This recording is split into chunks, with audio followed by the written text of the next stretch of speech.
नमस्कार, मैं सुहाना आपके साथ और आप देख रहे हैं द न्यूज पोस्ट। वक्त तो चले खबरों में तेजी से अपडेट करने का, लेकिन इससे पहले अगर नहीं किया है आपने द न्यूज पोस्ट को सब्सक्राइब तो सबसे पहले चैनल को सब्सक्राइब करें, बेल आइकन पर क्लिक करना ना भूलें क्योंकि इससे मिलती रहेगी आपको तमाम अपडेट। तो चलिए बिना वक्त जाया किए शुरू करते हैं आज की बुलेटिन।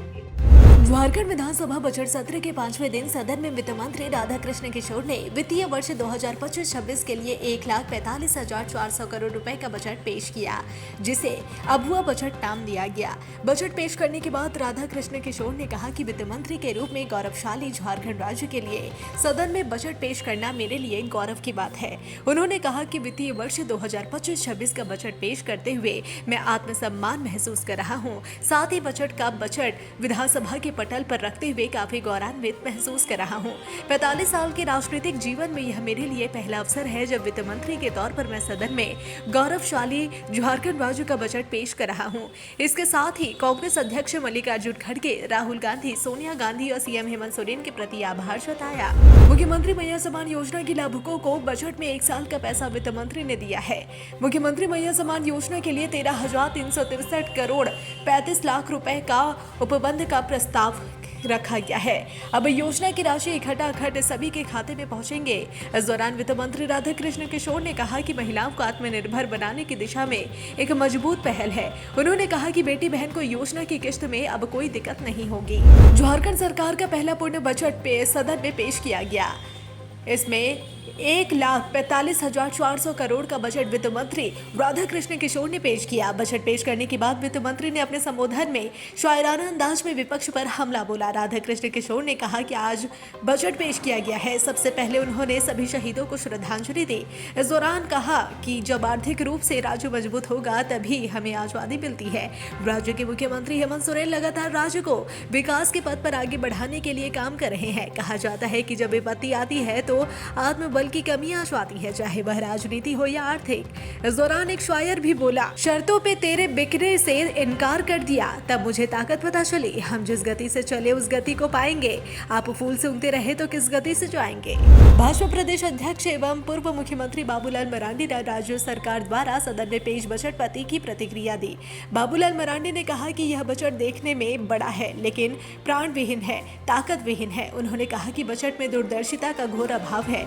इससे न राज्य की बेरोजगारी दूर होने वाली है न गरीबी दूर होगी। उन्होंने कहा कि राज्य सरकार चुनावी घोषणाओं को बजटीय धरातल पर उतारने में पूरी तरह विफल साबित हुई।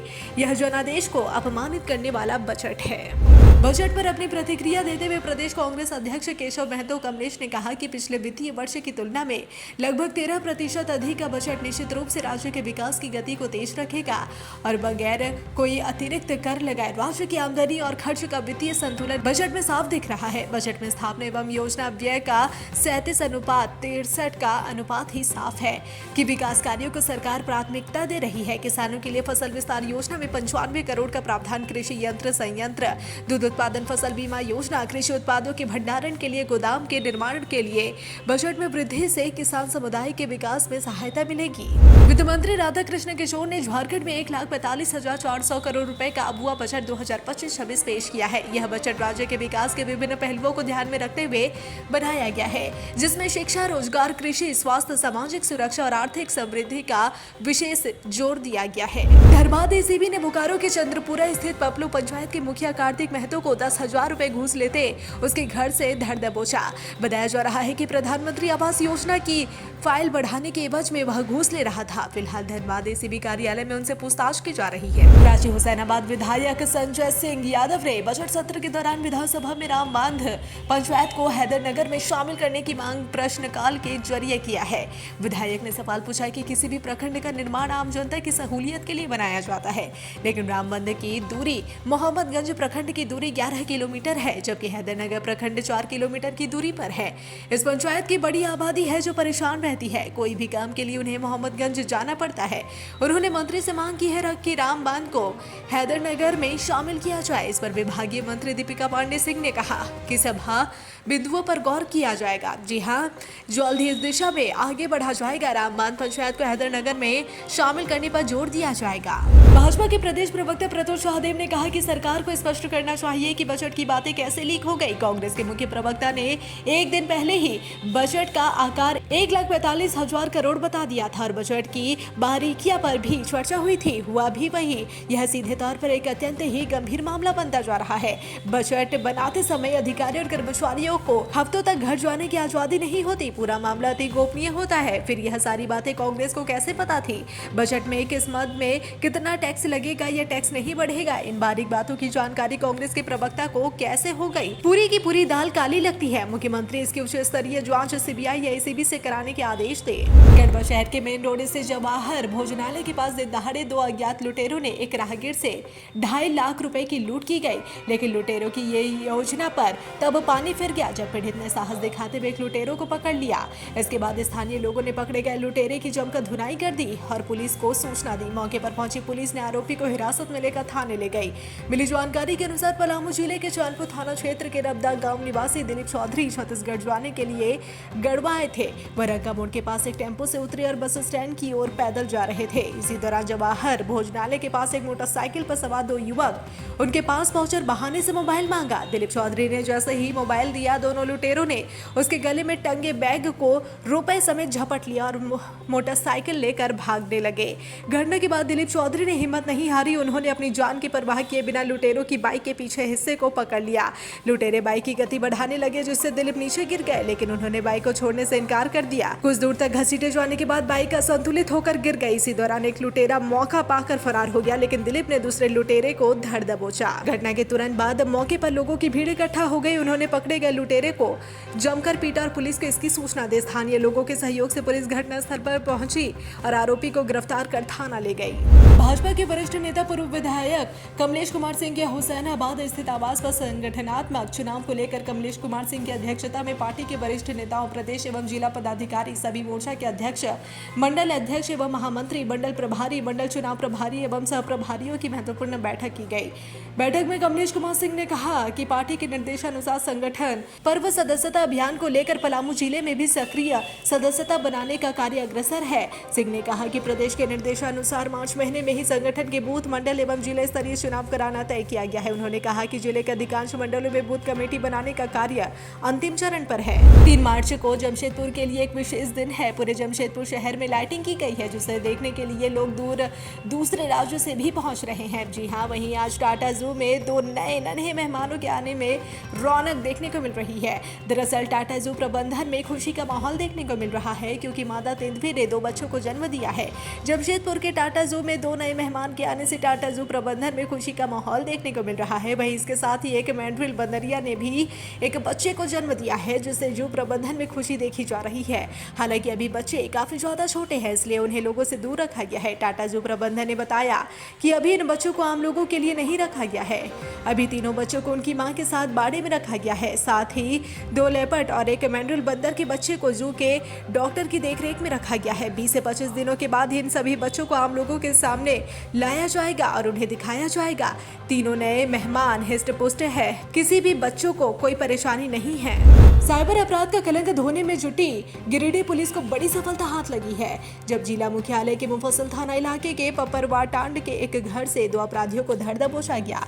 गिरफ्तार अपराधियों में संतोष मंडल और तुलसी मंडल शामिल है। हालांकि दोनों अपराधी अहिल्यापुर थाना इलाके के चिकसोरिया गांव के रहने वाले हैं, लेकिन पपरवाटांड में एक घर को किराए पर लेकर साइबर अपराध की घटना को अंजाम दे रहे थे। गिरफ्तार अपराधियों के पास से मोबाइल के साथ फर्जी सिम कार्ड भी बरामद किया गया।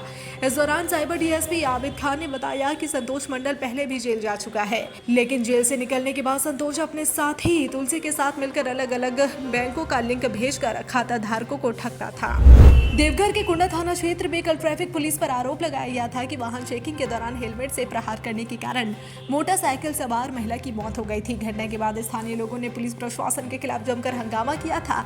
महिला के शव को सड़क पर रखकर रोड जाम कर दिया और पुलिस कर्मियों के साथ अभद्र व्यवहार का भी आरोप लगाया गया था। इस मामले को लेकर देवघर पुलिस द्वारा आज पीसी कर घटना की वास्तविकता बताई गई। सीसीआर डीएसपी लक्ष्मण प्रसाद ने बताया कि वाहन चेकिंग के दौरान पुलिस द्वारा मोटरसाइकिल सवारों के साथ कुछ आपत्तिजनक व्यवहार नहीं किया गया, बल्कि महिला चलती मोटरसाइकिल से ही गिर गई थी, जिसके बाद स्थानीय लोगों की मदद से उसे पास के ही एक निजी अस्पताल ले जाया गया। तब तक महिला की मौत हो चुकी थी। इस घटना के बारे में स्थानीय लोग आक्रोशित हो गए और शव के साथ सड़क को जाम कर दिया। पुलिस ने बताया कि कुछ नेता और असामाजिक तत्वों द्वारा पुलिस को टारगेट में लेते हुए पूरा माहौल बना दिया गया और ट्रैफिक पुलिस पर महिला को मारने की कारण उसकी मौत होने की हवा उड़ा दी गई। इस दौरान कुछ पुलिस कर्मियों के साथ अभद्र व्यवहार किया गया, जिसमें 5 पुलिसकर्मी घायल हो गए थे। लोहरदगा के सेन्हा थाना क्षेत्र के टेंगरिया गांव में अपराधियों ने विक्टा को आग के हवाले कर दिया। इससे गाड़ी जलकर राख हो गई। ग्रामीणों ने बताया कि गाड़ी काफी समय से घर के सामने रखी थी। रात लगभग 10 बजे अपराधियों द्वारा आग लगा दिया गया। घटना की सूचना मिलने पर सेन्हा थाना प्रभारी वारिस हुसैन, एसआई अविनाश कुमार राम, एएसआई जमशेद खान दलबल के साथ घटनास्थल पर पहुंचकर जायजा लिए।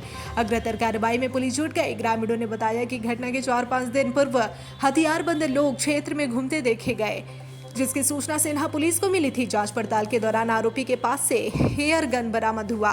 बाद में पुलिस द्वारा चेतावनी देते हुए उसे छोड़ दिया गया था। उसके कुछ ही दिनों बाद आगजनी की घटना को अंजाम दिया गया। दुमका जिले के काठीकुंड थाना क्षेत्र के फिटकोरिया गांव में जोरिया किनारे एक महिला का शव बरामद किया गया। महिला की पहचान फिटकोरिया निवासी अर्चना देवी के रूप में हुई है। दुष्कर्म के बाद हत्या की आशंका जताई जा रही है। पुलिस तमाम बिंदुओं पर अनुसंधान में जुटी है। झारखंड के मुख्यमंत्री हेमंत सोरेन अपनी पत्नी सह विधायक कल्पना सोरेन के साथ आज जमशेदपुर पहुंचे। मुख्यमंत्री हेमंत सोरेन चार्टर प्लेन से सोनारी की एयरपोर्ट पर पहुंचे, जहां से वे सीधे सोनारी निर्मल स्टेडियम पहुंचे। उनके साथ पूर्व मंत्री बन्ना गुप्ता भी मौजूद रहे। मुख्यमंत्री हेमंत सोरेन एवं कल्पना सोरेन विधायक सविता महतो की बेटी स्नेहा महतो की शादी समारोह में शामिल हुए और बेटी को उसकी शादीशुदा जिंदगी खुशहाल रहे इसकी कामना की। इस बार के झारखंड बजट में आधारभूत संरचनाओं के विकास में अच्छा ध्यान दिया गया है, जो प्रशंसनीय है। ये बातें Santhal Pargana chamber of commerce and industries के देवघर अध्यक्ष आलोक मलिक ने कहा है। इन्होंने कहा कि इंफ्रास्ट्रक्चर से ही राज्य के विकास का मापदंड तैयार होता है। जीआरडा अंतर्गत देवीपुर एवं जसीडीह सहित 7 औद्योगिक क्षेत्रों में इंफ्रास्ट्रक्चर निर्माण के लिए बजट में प्रावधान किया गया है, जो सराहनीय है। इससे देवघर के औद्योगिक क्षेत्रों में उद्योग लगाने का माहौल बनेगा और उद्यमियों को प्लॉटों के पोजीशन दिलाने में भी कामयाबी मिलेगी। संघ चैम्बर द्वारा लंबे समय से यह मांग की जा रही थी, जो अब पूरी हो गई है। झारखंड के कई इलाकों में गरीबों की वजह से युवक युवती लिव इन रिलेशनशिप में रह जाते हैं, लेकिन लंबे समय तक वह इस व्यवस्था में रहने की वजह से सामाजिक सम्मान नहीं प्राप्त कर पाते, जिसे गंभीरता से लेते हुए गुमला जिला के सामाजिक कार्यकर्ता सह पूर्व पुलिस पदाधिकारी जगन्नाथ उराव द्वारा एक प्रयास करते हुए विगत कई वर्षों से ऐसे जोड़ों की सामूहिक रूप से शादी कराई जाती है। इसी क्रम में इस बार भी 101 जोड़ों की सामूहिक रूप से शादी कराई गई, जिसमें आदिवासी उराव समाज के साथ ही साथ हिंदू समाज से जुड़े युवक युवतियां शामिल थे। इन सभी की शादी उनके धार्मिक परंपरा के अनुसार पूरी विधि विधान के साथ करवाई गई। दुमका के गांधी मैदान में पहाड़िया मुक्ति सेना के अर्जुन ग्रेहे का शहादत दिवस मनाया गया। इस अवसर पर शहीद अर्जुन ग्रेहे के जीवन संघर्ष को याद किया गया। समाज को सशक्त बनाने और केंद्र सरकार तक मजबूती से अपनी बातों को पहुंचाने का संकल्प लिया गया। पहाड़िया मुक्ति सेना के सचिव गयालाल देहरी ने कहा कि देश की आजादी के पहले जो वन भूमि आदिम जनजातियों के पास थी और जिससे वे अपना गुजर बसर आसानी से कर ले रहे थे, उस वन भूमि को आज सरकार अधिनियम 2008 को आधार बनाकर हमसे छीन रही है। इससे पहाड़ी आदिम जनजातियों का जीवन का आधार ही नहीं रह जाएगा। गयाल देहरी ने कहा कि हम पहाड़िया अंग्रेजों के आने के पहले राजा हुआ करते थे। जिले में गांधो में अवस्थित राजमहल का खंडहर, रानी बागान व शिव सुंदरी रोड इसके गवाह रहे हैं, पर आज वही पहाड़िया देश की आजादी के बाद भारत सरकार के अधीन भिखारियों से जिंदगी जी रहे हैं। कार्यक्रम को गयालाल के अलावा दुमका, पाकुड़ सहित अन्य जिलों से आए लोगों ने भी संबोधित किया। मेदिनीनगर शहर के सेवा सदन अस्पताल में एक नवजात शिशु की मौत के बाद परिजनों ने जमकर हंगामा किया। परिजनों का आरोप है कि अस्पताल प्रबंधन की लापरवाही के कारण बच्चे की जान चली गई। घटना के बाद शिशु की मां सदमे में आ गई और वह बेहोश हो गई। सूचना मिलने पर शहर थाना पुलिस मौके पर पहुंची और मामले की जांच शुरू कर दी है। इस घटना से गुस्साए परिजन और स्थानीय लोगों ने अस्पताल प्रशासन के खिलाफ नाराजगी जताई। मृत नवजात के परिजनों का रो रो कर बुरा हाल है। वहीं अस्पताल प्रबंधन की ओर से अभी तक कोई आधिकारिक बयान सामने नहीं आया। पुलिस पूरे मामले की जांच में जुटी है।